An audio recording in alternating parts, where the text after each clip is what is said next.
And now, our story continues. Jonathan Smith realized that he had acted too hastily in calling Leroy DeVal. That Ricky's disappearance from the bedroom where he was supposedly sleeping indicated that he had heard the telephone conversation. Obviously, it had been enough to make the boys suspicious. Jonathan had first called Dr. Paul at the hospital, knowing that Ricky Scanlon undoubtedly would go there. And learning from Dr. Paul that the boy had collapsed before he'd been able to talk, Jonathan had then gone about constructing an alibi for the phone call that had alarmed Ricky. He had called Sheriff Ellis and repeated much of the phraseology he had used in talking to DeVal, telling the sheriff to come and pick up the boy. The sheriff, honest but mindful of Jonathan's position in the community and his candidacy for state governor, was awed by the prospect of visiting Mr. Smith's home. Now, he waited at the door for an answer to his ring. Evening, Mr. Smith. Come in, Ellis. Come in. Shall we go out the living room? Well, Mr. Smith, What's the matter?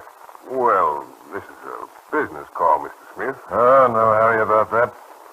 Let's make ourselves comfortable. Say, mighty nice place you got here, Mr. Smith. Yes, sir. Mighty nice. Here, thanks, Ellis. Sit down. Have a cigar? Oh, don't mind if I do. Smells mighty good. Mighty fine tobacco.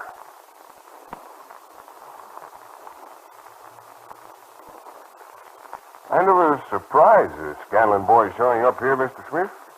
Where've you got him? He's not right here now, Ellis. Not here? You mean he got away? Oh, no. Nothing to worry about. He heard me on the telephone when I was calling you, I guess. Must have scared him. Slipped out and went to the hospital now. I've already checked with Paul. They've got him there. Oh, wonder why Dr. Paul didn't let me know about it. Oh, you know how Paul is. First and last a doctor. He put the boy to bed and dressed his cuts. Matter of fact, he did look sort of bunged up. How's that, Mr. Smith? Oh, what's wrong with him? Oh, I don't know. A boy like that, you don't know how much of his story to believe. He had some fancy tale about being shanghaied, knocked in the head, and carted out of town in back of an automobile. He says he managed to get out of the car and walk back to town. He did look sort of done in, but, well... You don't believe him, huh? Well, it's like I told Paul. He could have got scratched up or hurt, if he's really hurt, fallen out of the back end of a truck or something like that while he was making his getaway. It could have happened just as easy as the way he tells it. Afterward, maybe he was smart enough to think he could make this story stick. Make a pitch for sympathy, you know. Yeah, a kid like that is slick. You never know what angles they're figuring. Yeah, you could be right, Mr. Smith.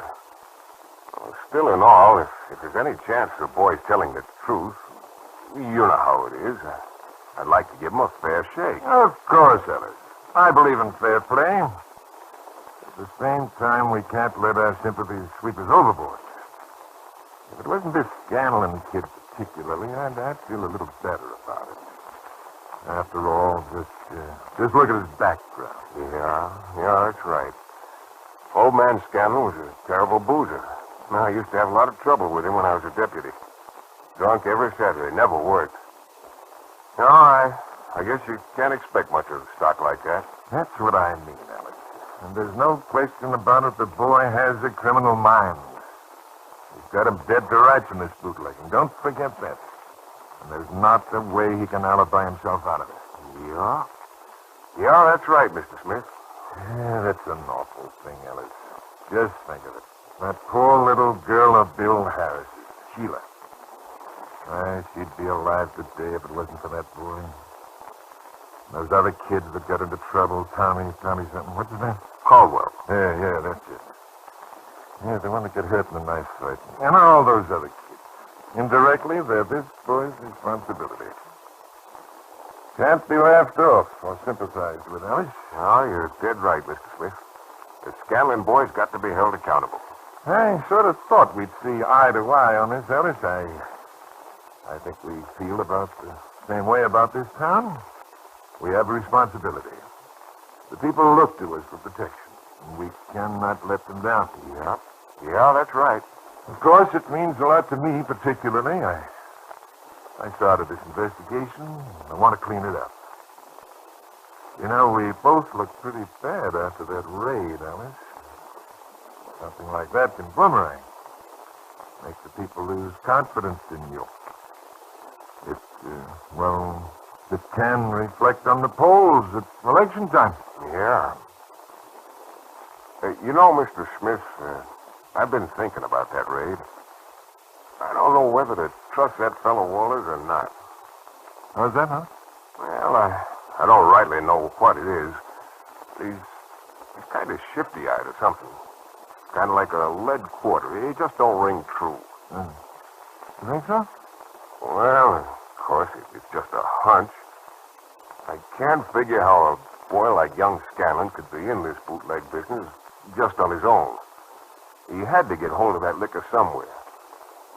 Take this last thing. If he was really shanghaied like he says, well, that sort of proves there's somebody else mixed up in it with him.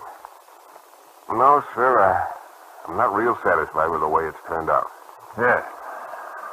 Well, maybe we can get to the bottom of it later, Alice.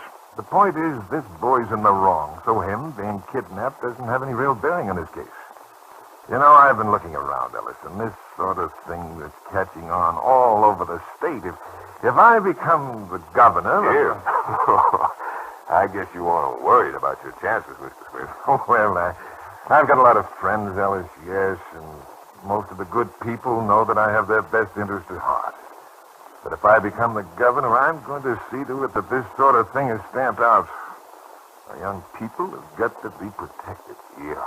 You know I'm for you, Mr. Smith. 100%. Thanks, Ellis. But it's time to set an example. There can't be any soft exceptions. I want that boy in jail where he belongs. And I'm with you, Mr. Smith. I'm a believer in law and order. Good. Well, you'll find your boy at the hospital. There's just one thing that upsets me. What's that, Mr. Smith? My son-in-law. Oh, Dr. Paul, what's wrong? Well, Paul's like most doctors. He's a sentimentalist. And I'm afraid he's got a soft spot for this boy. I imagine he might want to keep him there at the hospital. Oh, Dr. Paul's a mighty level-headed man. He's a mighty fine man.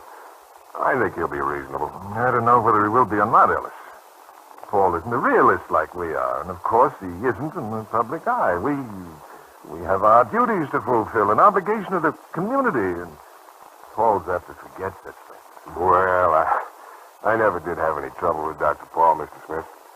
Matter of fact, my whole family's mighty fond of him. He's taken awful good care of us. Delivered my last 2 youngsters. No, I don't think I'll have any trouble with Dr. Paul. I hope you don't, Ellis, but I'll leave that up to you. There's just one thing.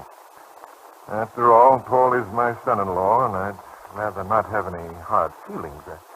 Paul might misunderstand our motives, you know, and it might be just as well if you kept my name out of it.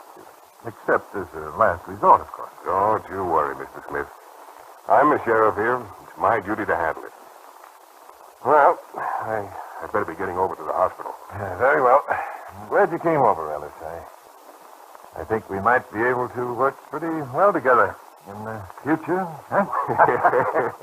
You mean after you win that election, eh, Governor?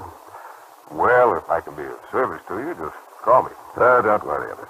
I never forget my friends. No, excuse me, there's the telephone. Oh, go right ahead, Mr. Smith. I can let myself out, and I'll take care of everything. Goodbye, Ellis. Good evening, Mr. Smith.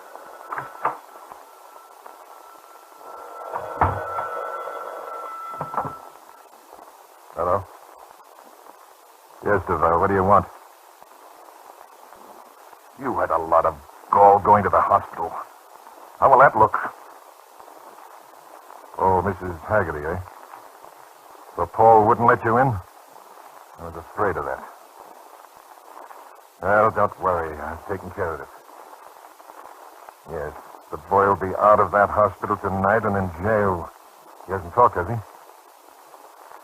Good. Just as soon as he's moved, I'll be able to keep my eye on him.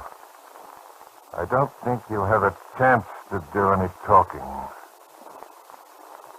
Leroy Duval having failed to reach Ricky at the hospital, Jonathan Smith now seems to have met with greater success. Dr. Paul has already declared his intention of keeping Ricky at the hospital. But will he be able to defy the sheriff?